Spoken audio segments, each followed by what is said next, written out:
ಬೇಸಿಗೆಗಾಲದಲ್ಲಿ ಇಡೀ ರಾಜ್ಯದಲ್ಲಿ ಬೇಸಿಗೆ ಬಿಸಿಲು ಜಾಸ್ತಿ ಇದ್ದರೆ ಮಲೆನಾಡು ತಂಪಾಗಿರುತ್ತೆ ಅಂತ ಅಂದ್ಕೊಳ್ತೀವಿ. ಆದರೆ ಮಲೆನಾಡಿನಲ್ಲೂ ಕೂಡ ಬಿಸಿಲಿನ ತಾಪಮಾನ ವಿಪರೀತವಾಗಿದೆ.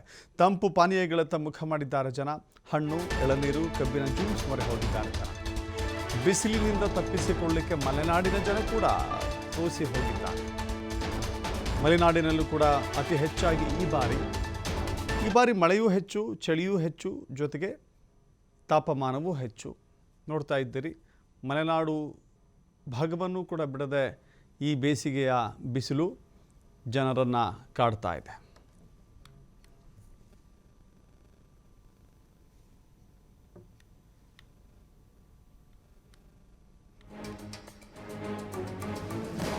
ಇದು ಚಿಕ್ಕಮಗಳೂರಿನ ದೃಶ್ಯ. ಇದು ಚಿಕ್ಕಮಗಳೂರಿನಲ್ಲಿ ಜನ ಎಳನೀರು ಸೇವಿಸ್ತಾ ದೇಹವನ್ನು ತಂಪು ಮಾಡಿಕೊಳ್ತಾ ಇದ್ದಾರೆ. ಅಲ್ಲಿನ ಬಿಸಿಲಿನ ವಾಸ್ತವ ಚಿತ್ರಣ ಹೇಗಿದೆ, ಬಿಸಿಲಿನ ತಾಪಕ್ಕೆ ರೋಸಿ ಹೋಗಿರುವ ಜನ ಏನು ಹೇಳ್ತಾರೆ, ನಮ್ಮ ಪ್ರತಿನಿಧಿ ಗೋಪಿ ಒಂದು ಪ್ರತ್ಯಕ್ಷ ವರದಿ ಕೊಟ್ಟಿದ್ದಾರೆ, ನೋಡೋಣ. ಮಲೆನಾಡಿನ ತವರೂರು, ಚಳಿಯ ಹುಟ್ಟೂರು, ಮಳೆಯ ಹುಟ್ಟೂರು ಅಂತಲೇ ಅನ್ನಿಸ್ಕೊಳ್ಳುವಂಥ ಚಿಕ್ಕಮಗಳೂರು ಜಿಲ್ಲೆಯಲ್ಲೂ ಕೂಡ ತಾಪಮಾನ ವಿಪರೀತ ಏರಿರುವಂಥದ್ದು. ಇಂದಿನ ತಾಪಮಾನ 37 ಡಿಗ್ರಿ ಸೆಲ್ಸಿಯಸ್ ಇರುವಂಥದ್ದು. ಹಾಗಾಗಿ ಚಿಕ್ಕಮಗಳೂರಿನ ಜನರು ಕೂಡ ಹೆಚ್ಚೆಚ್ಚು ಏನು ತಂಪು ಪಾನೀಯಗಳತ್ತ ಮುಖ ಮಾಡಿರುವಂಥದ್ದು.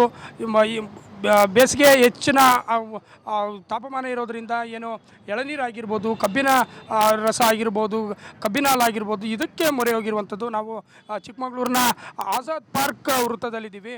ಏನು ಈ ವೃತ್ತದಲ್ಲಿ ಹೆಚ್ಚು ಜನಸಂದಣಿ ಇರುವಂಥ ಇದು ಜಿಲ್ಲಾಧಿಕಾರಿಗಳ ಕಚೇರಿಗೆ ಹತ್ತಿರ ಇರುವಂಥ ಏನು ಈ ಪ್ರದೇಶ, ಇಲ್ಲಿ ಹೆಚ್ಚು ಹಣ್ಣು ಮತ್ತು ಇದು ಒಂದು ಹಣ್ಣಿನ ಅಂಗಡಿ ಆಗಿರುವಂಥದ್ದು ಮತ್ತು ವಿವಿಧ ಹಣ್ಣುಗಳ ರಸ ಕೂಡ, ಅಂದರೆ ಏನು ಫ್ರೂಟ್ ಜ್ಯೂಸ್ಗಳು ಕೂಡ, ಫ್ರೆಶ್ ಫ್ರೂಟ್ ಜ್ಯೂಸ್ ಕೂಡ ಈ ಏನು AS ಫ್ರೂಟ್ಸ್ ಅಂಗಡಿಯಲ್ಲಿ ದೊರೆಯುವಂಥದ್ದು. ಮೇಡಮ್, ನೀವು ಹೇಳಿ, ಅಂದರೆ ತಾಪಮಾನಕ್ಕೆ ನೀವು ಅಂದರೆ ಹೇಗೆ ಅನ್ನಿಸ್ತಿದೆ ನಿಮಗೆ? ಅದೇ ಗ್ಲೋಬಲ್ ವಾರ್ಮಿಂಗ್ ಸ್ಟಾರ್ಟ್ ಆಗಿದೆ, ಅದಕ್ಕೋಸ್ಕರ ದಯವಿಟ್ಟು ಎಲ್ಲರೂ ಮರ ಗಿಡ ಜಾಸ್ತಿ ಬೆಳೆಸಿ. ಇನ್ನು ಪರಿಸರವನ್ನು ನಮ್ಮ ಕೈಯಲ್ಲಿದೆ ನಾನು ಕಾಪಾಡೋದು. ಈಗ ಸೆಕೆ ಅನ್ನೋದಲ್ಲ, ಇನ್ನು ಮುಂದಿನ ಪೀಳಿಗೆಗೆ ನಾವು ಇನ್ನೂ ಈಗ ಹಿಂಗಿರ್ಬೇಕಾದ್ರೆ ಇನ್ನು 10 ವರ್ಷ ಆದಮೇಲೆ ಹೇಗಿರುತ್ತೆ ಅಂತ ಈಗಲೇ ಯೋಚನೆ ಮಾಡಿ ಮುಂದಾಲೋಚನೆಯಿಂದ ನಾವು ಅಂದರೆ ಮರ ಗಿಡಗಳನ್ನ ಬೆಳೆಸ್ಬೇಕಂತ ಹೇಳ್ತೀವಿ. ಅಂದರೆ ನೀವು ಏನು ಜ್ಯೂಸ್ ಕುಡಿದ್ರಿ ಮತ್ತು ಸ್ವಲ್ಪ ರಿಲೀಫ್ ಆಯಿತಾ?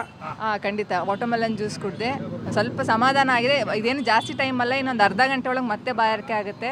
ದಯವಿಟ್ಟು ಆದಷ್ಟು 3 ರಿಂದ 4 ಲೀಟ್ರ್ ನೀರು ಕುಡೀರಿ, ಇಲ್ಲಾಂದರೆ ಸನ್ಸ್ಟ್ರೋಮ್ ಅಂತೆಲ್ಲ ಆಗ್ತಾ ಇದೆ. ದಯವಿಟ್ಟು ನೀರು ಕುಡಿದು ಆರೋಗ್ಯವಾಗಿರಿ ಅಂತ ಹೇಳಕ್ಕೆ ಇಷ್ಟಪಡ್ತೀನಿ.